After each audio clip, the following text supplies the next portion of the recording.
안녕하세요. 오늘은 한 어르신 부부의 일상을 통해 건강한 노년을 살아가는 비결을 함께 나눠보려 합니다. 주인공은 바로 정만수 어르신과 그의 부인이십니다. 이분들의 하루하루는 겉보기엔 아주 평범하지만 그 속을 들여다보면 삶의 지혜와 건강의 비밀이 고스란히 담겨 있답니다. 제가 처음 정 어르신 댁을 방문했을 때가 생각납니다. 아침 일찍 찾아갔는데도 두 분은 이미 아침 식사를 마치고 마당에서 가벼운 체조를 하고 계셨어요. 그 모습이 얼마나 정겨웠는지 모릅니다. 정 어르신은 올해로 88, 부인 김순자 어르신은 85이신데 두 분 다 또래보다 훨씬 젊어 보이셨습니다. 선생님, 우리가 특별한 건 없어요.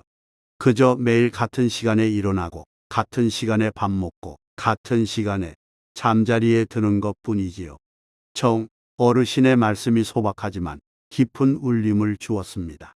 규칙적인 생활 습관이야말로 건강 장수의 첫 번째 비결이라는 것을 새삼 깨달았습니다. 먼저 식탁 위에서 그 비결이 시작됩니다. 어르신 부부의 식사는 언제나 정갈하고 정성 가득한 반찬들이 한상 가득 차려져 있죠. 며느리 김영숙 씨가 직접 챙겨드리는 이 식사는 보기만 해도 마음이 따뜻해집니다. 하지만 이 따뜻함은 단지 가족의 정에서 끝나는 것이 아닙니다. 바로 건강의 뿌리가 되는 식생활 습관이기도 하지요. 김영숙 씨는 이렇게 말합니다. 처음엔 시부모님 식사를 챙기는 게 부담스러웠어요. 하지만 어르신들의 건강이 좋아지는 걸 보니 보람을 느끼게 되더라고요. 이제는 제 일상의 일부가 되었습니다. 그녀의 정성이 두 어르신의 건강을 지키는 든든한 방패가 되고 있었습니다.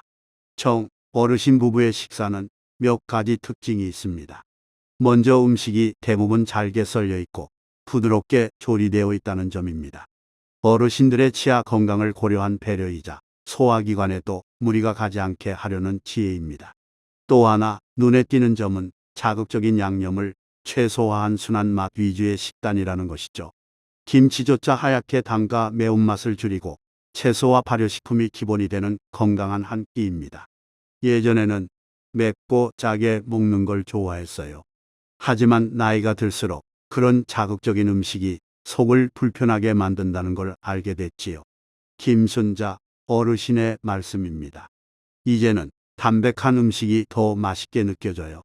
특히 된장국은 하루라도 빠지면 허전할 정도로 우리 식탁의 중심이 되었답니다. 이런 식사는 세계적으로도 건강식으로 평가받고 있습니다. WHO에서는 채소와 발효식품이 풍부한 전통 한식을 장수식단의 모범으로 꼽고 있습니다. 특히 김치, 된장, 청국장 같은 발효식품은 장 건강에 도움을 주고 면역력을 강화시켜주는 효과가 있다는 연구들이 다수 보고되어 있습니다. 제가 만난 노인의학 전문의 박정호 선생님은 이렇게 말씀하셨습니다. 우리 몸의 면역력의 70%는 장에서 결정됩니다. 발효식품은 장내 유익균을 늘려 면역력을 높이고 염증을 줄이는 효과가 있어요. 특히 노년기에는 이런 발효식품의 섭취가 더욱 중요합니다. 또한 정 어르신 댁의 밥상에는 직접 키운 채소와 직접 담근 장류가 오릅니다. 달래장, 배추김치, 닭고기까지 모두 손수 준비한 것들이죠. 그야말로 밥상이 곧 약이 되는 셈입니다. 그 모든 음식에는 단순한 맛을 넘어 가족을 위한 사랑과 책임이 함께 담겨 있습니다. 정 어르신은 이런 부지런함 덕분에 정년 퇴직 이후에도 부인의 식사 준비를 도맡아 하셨다고 합니다. 참 보기 드문 아름다운 풍경이지요. 아내가 평생 나를 위해 밥을 지어줬으니 이제는 내가 아내를 위해 밥을 짓는 게 당연하지요. 정 어르신의 말씀에 진심 어린 사랑이 느껴졌습니다.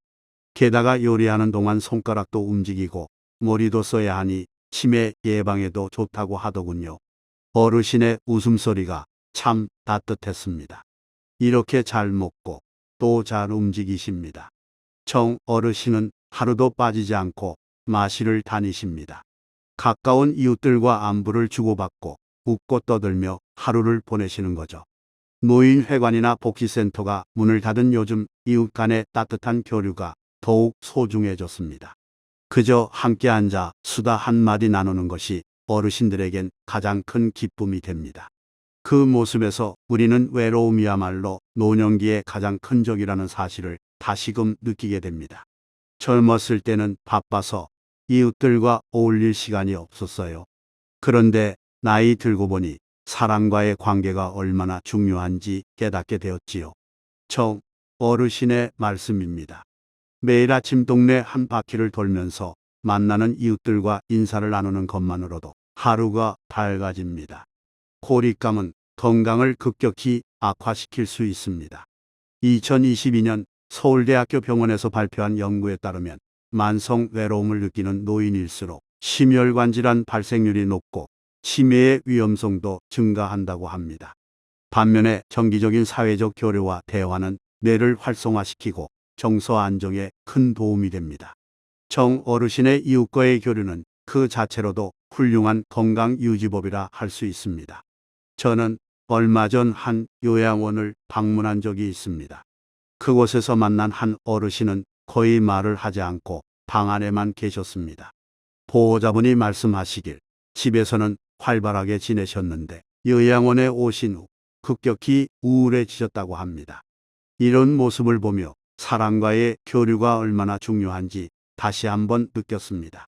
그리고 또 한 분 특별한 어르신이 계십니다. 바로 이종필 어르신입니다. 이분은 90세가 다 되어가는 나이에도 여전히 손에서 일을 놓지 않으십니다. 대나무를 잘라 바구니를 만들고 생활 속에서 자신만의 리듬을 이어가고 계시죠. 이 어르신 부부는 60년 넘게 바구니를 만들어 오셨는데요. 지금도 그 일을 손에서 놓지 않는 이유는 단 하나, 스스로 살아있음을 느끼기 때문이라고 하셨습니다. 내가 만든 바구니를 누군가 쓰고 있다고 생각하면 가슴이 뿌듯해져요. 내 손으로 만든 물건이 누군가의 삶에 작은 도움이 된다는 것, 그것만으로도 살아갈 이유가 되지요. 이 어르신의 말씀에 깊은 감동을 받았습니다. 이 어르신은 단순한 일이라도 매일 손을 움직이고 대나무를 다듬으며 보람을 느낍니다. 비록 수익이 많지는 않지만 좋은 것을 만들고 누군가가 그것을 써준다는 사실이 그에게는 가장 큰 자부심이라고 하십니다. 이런 일상 속 작은 활력이 노화를 늦추고 삶의 의미를 이어가는 중요한 동력이 되는 것입니다. 손을 움직이는 활동은 뇌 건강에도 매우 좋습니다. 신경과 전문의 김민수 선생님은 손의 미세한 움직임은 뇌의 다양한 영역을 자극합니다. 특히 노년기에는 이런 활동이 인지기능 저하를 예방하는 데 큰 도움이 됩니다라고 설명합니다. 정직하게 살아야 오래 산다는 어르신의 말씀이 인상 깊었습니다. 사람이 항시 내 이익만 추구하고 살 수는 없는 거요. 남을 배려하고 마음을 비우고 살아야 오래 사는 법이요. 이 말은 수십 년 동안 몸으로 겪은 삶의 철학에서 우러나온 지혜였습니다. 이종필 어르신의 부인 박말순 할머니도 비슷한 말씀을 하셨습니다. 우리 세대는 어려운 시절을 많이 겪었어요. 하지만 그때도 이웃과 나누며 살았지요. 지금 생각해보면 그렇게 서로 돕고 살았던 것이 오히려 마음의 평화를 가져다 주었던 것 같아요. 이처럼 우리 주변에는 이미 훌륭한 장수의 본보기가 되는 어르신들이 많이 계십니다. 그런데도 우리는 종종 무엇을 먹어야 오래 살까? 어떤 운동이 제일 좋을까 하는 겉으로 드러나는 방법에만 몰두하곤 합니다. 하지만 진짜 중요한 것은 일상 속에서 자연스럽게 이어지는 건강 습관들이라는 사실을 우리는 자주 잊습니다. 제가 만난 또 다른 어르신 이야기를 들려드리겠습니다. 최영순 할머니는 올해로 92세인데 매일 아침 직접 담근 식혜를 한 잔씩 드신다고 합니다. 식혜는 소화도 잘 되고 달달해서 기분도 좋아져요. 내가 직접 담그니 더 맛있고 건강에도 좋지요. 최 할머니는 이렇게 자신만의 건강 비결을 가지고 계셨습니다. 실제로 전남대학교 박상철 교수는 장수 비결을 집짓기에 비유하며 설명합니다. 바닥은 유전과 성격, 환경이고 기둥은 영양과 운동, 인간관계입니다. 그리고 지붕은 사회적 안전망과 의료입니다. 어느 하나만으로는 완전한 집이 될 수 없습니다. 건강한 장수를 위해서는 이 모든 요소가 균형 있게 갖춰져야 한다는 것이죠. 박 교수님은 이렇게 말씀하셨습니다. 장수하는 사람들의 공통점은 긍정적인 마음가짐과 적절한 스트레스, 그리고 규칙적인 생활 습관입니다. 특히 중요한 것은 삶의 목적이 있다는 것입니다. 살아야 할 이유가 있는 사람은 그만큼 건강하게 오래 삽니다. 정만수 어르신 부부와 이종필 어르신의 삶은 이 균형을 그대로 보여줍니다. 잘 먹고, 잘 움직이고, 잘 어울리고, 소소한 기쁨을 느끼며 하루를 살아가는 삶. 그것이 바로 우리가 말하는 진짜 건강입니다. 제가 어르신 댁을 방문했을 때 거실 한쪽에는 작은 텃밭 도구들이 정갈하게 놓여 있었습니다. 매일 아침 베란다에 있는 작은 텃밭을 가꾸는 것이 저의 소소한 행복입니다. 어르신의 말씀입니다. 상추, 고추, 파 같은 간단한 채소들을 키우는데 그것들이 자라는 모습을 보는 것만으로도 하루가 즐거워집니다. 이런 작은 취미 활동은 단순한 시간 보내기가 아닙니다. 식물을 가꾸며 생명의 성장을 지켜보는 것은 마음의 안정과 성취감을 가져다 줍니다. 또한 식물을 돌보는 과정에서 자연스럽게 몸을 움직이게 되어 신체 활동량도 늘어나게 됩니다. 혹시 지금 이 글을 보시면서 나는 너무 늦은 건 아닐까? 이제 시작하기엔 몸이 너무 약하지 않을까? 그런 걱정을 하고 계신가요? 그렇지 않습니다. 지금 이 순간이 바로 가장 빠른 시작입니다. 하루에 5분만 의자에 앉아서라도 가볍게 팔을 들고 내리는 동작부터 시작해 보세요. 처음에는 5번도 버거울 수 있습니다. 하지만 하루하루 지나면서 6번, 7번으로 늘어나고 어느 순간 자연스럽게 10번을 해내는 자신을 발견하게 될 겁니다. 중요한 건 얼마나 많이 하느냐가 아니라 꾸준히 하느냐입니다. 제가 만난 박영자 할머니는 처음에 팔 들기 운동을 시작했을 때 3번도 힘들어 하셨어요. 어깨가 아프고 팔에 힘이 없으셨거든요. 그런데 매일 아침 식사 후 꼭 해보겠다고 다짐하셨대요. 한 달이 지났을 때 할머니는 15번까지 팔을 들어 올릴 수 있게 되셨고, 이제는 작은 물병을 들고 운동하실 정도로 근력이 좋아지셨답니다. 이제는 높은 선반에 있는 그릇도 혼자 꺼낼 수 있어요. 그게 얼마나 기쁜지 몰라요라고 말씀하시던 할머니의 얼굴에 자신감이 넘쳤습니다. 정만수 어르신도 이렇게 말씀하셨습니다. 나도 처음에는 무릎이 시큰시큰해서 오래 걷질 못했어요. 그런데 매일 조금씩 걸으니까 신기하게도 덜 아프고 숨도 차지 않더라고요. 그러니까 몸도 말을 들어주더라고. 정 어르신은 처음에 아파트 한 층만 걸어 올라가도 숨이 차서 힘들어 하셨대요. 그런데 매일 한 층씩 오르기로 결심하셨습니다.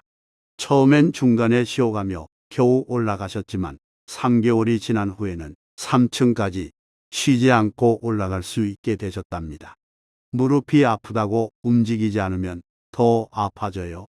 조금씩이라도 움직여야 몸이 살아나는 거예요라는 정 어르신의 말씀에 깊은 공감이 갔습니다.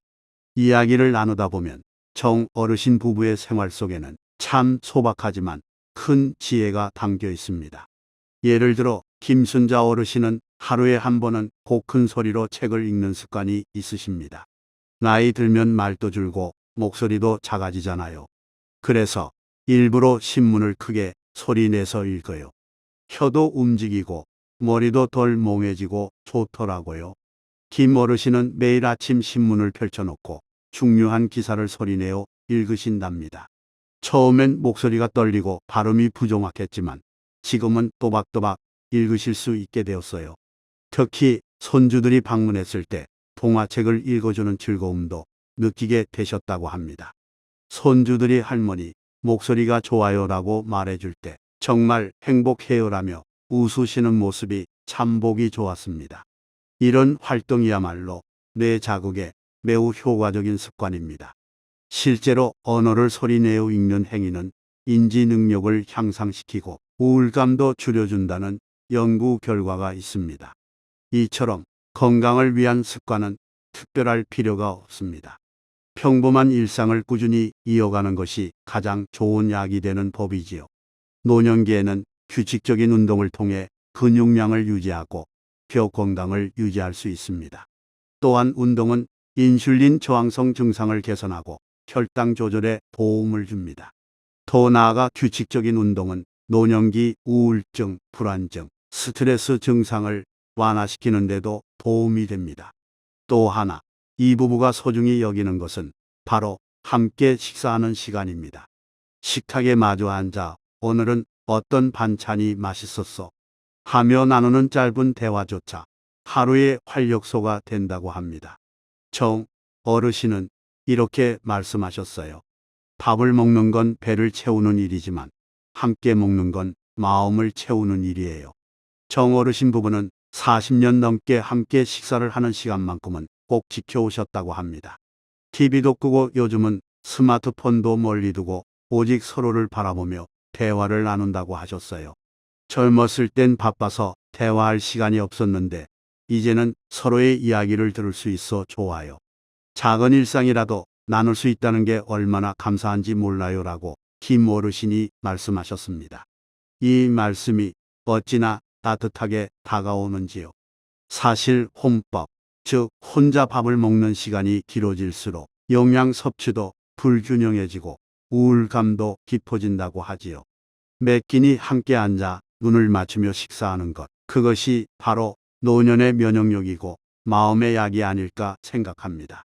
노인 건강을 위한 세 가지 중요한 요소는 규칙적인 운동, 균형 잡힌 식습관, 그리고 정신 건강을 위한 교류입니다. 정 어르신 부부는 이 세 가지를 모두 실천하고 계셨습니다. 정 어르신 댁을 떠나기 전 부부가 함께 만든 건강 수첩을 보여주셨어요. 작은 공책에 하루하루 식사 메뉴, 걸은 거리, 기분 점수까지 기록해 놓으셨더라고요. 이거라도 써 놓으면 하루가 괜히 흐트러지지 않아요. 나 자신하고 약속하는 기분이랄까. 그 수첩을 들여다보니 정말 꼼꼼하게 기록되어 있었습니다.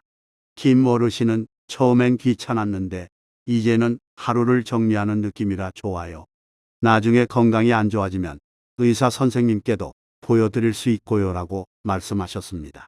이 이야기를 듣고 저도 고개를 끄덕였습니다. 습관은 기록에서 시작된다는 말처럼 작은 수첩 하나가 노후를 건강하게 지탱해주는 큰 힘이 되는 겁니다.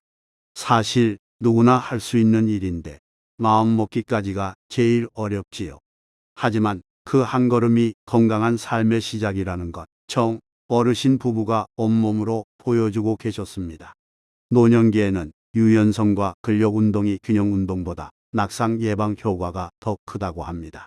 또한 노화를 부정하기보다 긍정적인 태도로 대비하는 것이 건강한 노년을 맞이하는 첫걸음이라고 합니다.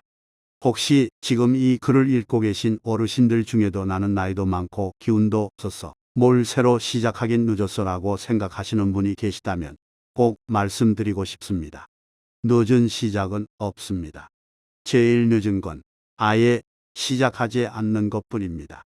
제가 만난 최영호 할아버지는 82세에 처음으로 수영을 배우기 시작하셨어요. 평생 물을 무서워하셨는데 손주가 수영을 배우는 모습을 보고 용기를 내셨다고 합니다. 처음엔 물에 발만 담그는 것도 두려워하셨지만 6개월이 지난 지금은 25m를 혼자서 수영할 수 있게 되셨답니다.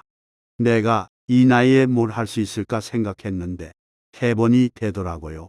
이제는 손주와 함께 수영장에 가는 게 제일 큰 즐거움이에요라고 자랑스럽게 말씀하셨습니다. 딱 오늘 하루만이라도 손끝을 한 번 더 움직여 보시고 물 한 컵도 챙겨 마셔 보시고 가까운 가족이나 친구에게 안부 전화를 걸어 보세요. 그 한 걸음, 한 행동이 내일을 조금 더 건강하고 따뜻하게 만들어 줄 겁니다. 정만수 어르신 부부처럼 꾸준한 생활과 따뜻한 마음을 지켜가다 보면 어느 순간 이만하면 잘 살았다는 미소가 절로 지어지는 날이 올 겁니다. 그날까지 저도 여러분과 함께 걷겠습니다. 감사합니다.